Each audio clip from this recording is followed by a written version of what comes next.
Другие испытали поругание и побои, а также узы и темницу. Те, которых весь мир не был достоин, скитались по пустыням и горам, по пещерам и ущельям земли.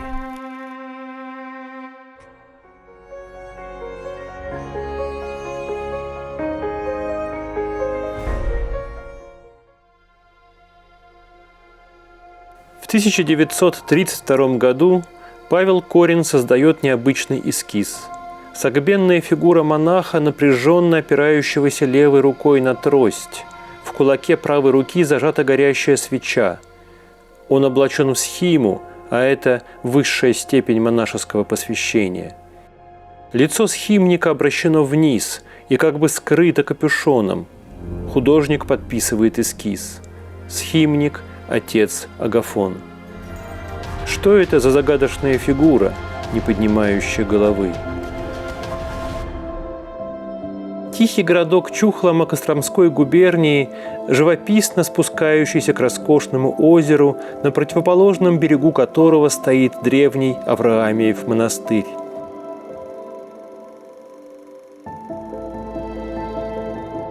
«90-е годы XIX века. Восьмилетний мальчик, набегавшись, подбегает к матери, скороговоркой повторяя «закусить, кусить, кусить». В минуты покоя он погружается в чтение Камиля Фламариона, французского астронома и популяризатора, а еще учится играть на скрипке.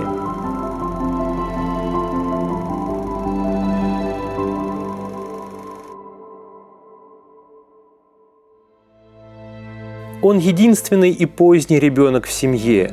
Его отец занимает должность секретаря съезда мировых судей, и в конце жизни за долгие годы безупречного труда ему будет пожаловано звание потомственного почетного гражданина, дававшее определенные привилегии. В силу положения отца семья входит в городскую элиту. Крестным маленького Саши, так звали резвого мальчика, был многолетний городской глава Чухломы, купец Иван Иванович Юдин.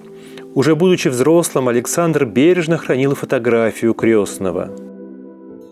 Лучшими школами в ближайших к Чухломе городах были школы духовного ведомства. Поэтому родители отправляют восьмилетнего Александра учиться сначала в Солигалич, в духовное училище, а затем в Костромскую духовную семинарию.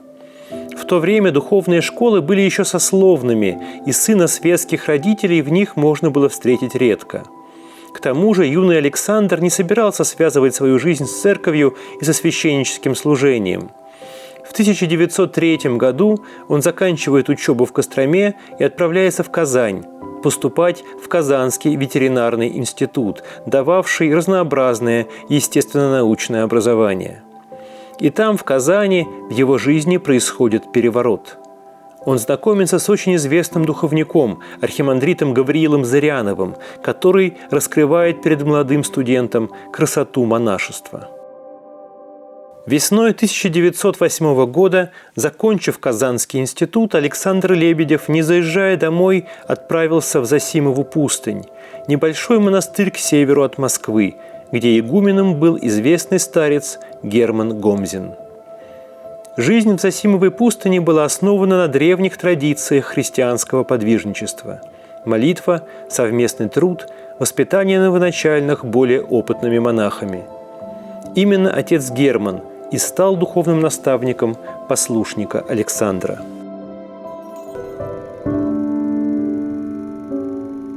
Один из старцев Зосимовой пустыни оставил нам описание духовного пути, пройденного молодым послушником в обители. «Я постоянно вспоминаю юность твою и то озарение божественное, которым ты озарен был от юного возраста, стремление и тяготение к той святой обители, где водворились наши блаженнейшие отцы. Ты, как младенец, питался духовным млеком из бьющего духовного источника. Оно смягчало и согревало твое юное сердце. К тому божественному желанию ты всегда стремился, откуда исходил свет невечерний. В храме Божием вспоминаю тебя, Ты становился направо, около иконы умиления. Я стоял сзади, радовался твоему восходу к жизни. На старых фотографиях тех лет мы часто встречаем послушника Александра среди братьев Зосимовой пустыни. Вот парадная фотография. В первом ряду духовные наставники. Выше мы видим и Александра, и его духовных друзей. Вот братья на сенокосе. Первый среди них отец игумен, но и его ученик недалеко от него. Вот братья заготовляют на зиму капусту. Все участвуют в этой работе, и старцы, и ученики. Через несколько лет подготовки Александр был пострижен в монашество с именем Агафон, а еще через некоторое время в Москве состоялась его священническая хератония. Среди бумаг отца Агафона от той поездки сохранился особый отпускной билет. Но жизнь в обители и монашеские подвиги были только подготовкой к тому, что ждало отца Агафона впереди. После революции монастырь был формально преобразован в сельскохозяйственную артель. При этом братья продолжали вести монашескую жизнь. Но в январе 23 года умер игумен отец Герман. И в мае в монастырь пришли новые власти. Артель была ликвидирована, и монахи стали расходиться кто куда мог. Отец Агафон и еще несколько его собратьев-зосимовцев отправились в Москву, где в это время в Высокопетровском монастыре был настоятелем их собрат, постриженник Зосимовой пустыни, епископ Варфоломей Ремов. Монастырь, конечно, официально был давно закрыт, только один из его храмов действовал как приходской. В нем епископ Варфоломей и постарался собрать всех оказавшихся в Москве зосимовцев. Здесь все вместе они воссоздали зосимовское богослужение и начали принимать на исповедь тех, кто готов был к ним прийти. Постепенно вокруг зосимовских, теперь уже высокопетровских наставников складывались семьи преданных духовных детей. Среди них были и бывшие дворяне, и московские интеллигенты, и рабочие, и крестьяне, заброшенные в столицу социальными потрясениями. Было много молодых людей, которые горели жаждой духовного подвига. И петровские отцы могли указать им истинную дорогу к нему. Ведь они были убеждены, монашество, как культура духа, как древняя традиция воспитания человека и в новых условиях не должно угаснуть. Отцу Агафону принадлежала важная роль в становлении в Москве нового тайного христианского братства. Часть его духовных детей принимали тайный постриг, становились монахами без стен и одежды, монашествовали, как написал в одном из писем отец Агафон, только в сердце. Так осуществлялось преемство древней традиции молодыми христианами в советской России. Большинство из них продолжали свою светскую, советскую работу или учебу, но теперь воспринимали ее как монашеское послушание и с еще большей тщательностью отдавались своему делу. В 1929 году зосимовские отцы были изгнаны из последнего храма Петровского монастыря и перешли вместе со своими духовными детьми в храм Сергия Радонежского на Большой Дмитровке, а после его закрытия в церковь Рождества Богородицы в Путинках.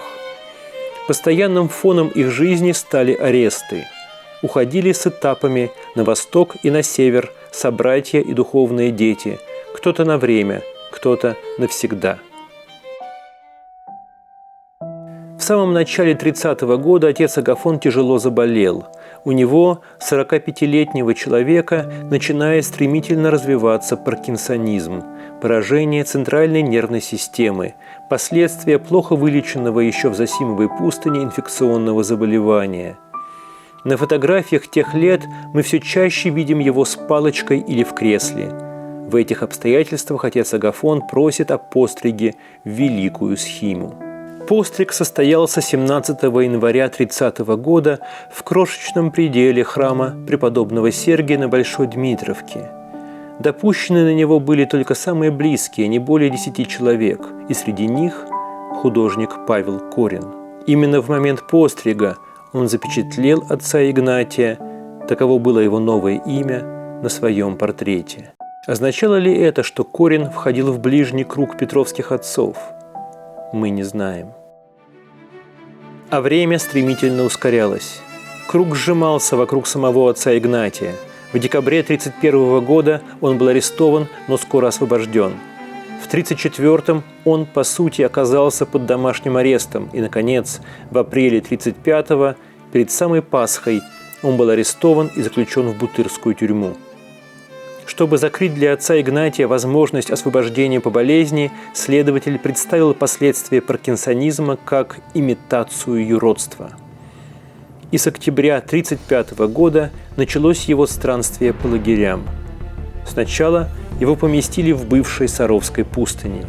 Прибыв туда по этапу, он писал своим духовным детям: «После долгого странствования я в Сарове, в стенах бывшей обители. Слава Богу за все случившееся. Это одно можем сказать. С ним везде хорошо. И на Фаворе, и на Голгофе». Наконец он оказался в лесной глуши, недалеко от города Алатырь в Чувашии. Он постоянно нуждался в помощи, поскольку как инвалид не мог обслуживать себя самостоятельно. При этом он часто писал своим духовным детям. Сохранилось около 100 писем. Поддерживал их, наставлял. А вокруг был голод, беспредел уголовников, воровство. К осени 1938 года недоедание и сердечная недостаточность подкосили его силы. Мир дальним, мир ближним. Мир всем любителям всего мира. Носителем по мере сил старался быть я. К всему миру хочу отойти. И этот мир оставляю вам. Этот мир. Это были его последние слова, написанные дрожащей рукой на клочке бумаги. Приехавшие вскоре на свидание духовные дочери застали только небольшой холмик на лагерном кладбище, крайний в ряду других могил. В 1959 году Павел Корин собрал написанные ранее портреты на большом эскизе, изображавшем службу в Успенском соборе Московского Кремля. Согбенного схимника он поставил по правую руку от первых патриархов, вплотную к их убранному красным ковром возвышению. Художник словно бы подчеркнул: этот схимник, отец Игнатий, стоит у основания новой русской церкви XX века. Из пустынного монастыря он перенес в столицу богоборческого государства и передал молодым поколениям верующих сердцевину православия, культуру духа, которая позволила им оставаться христианами, верными чадами церкви, даже тогда, когда все вокруг было против этого.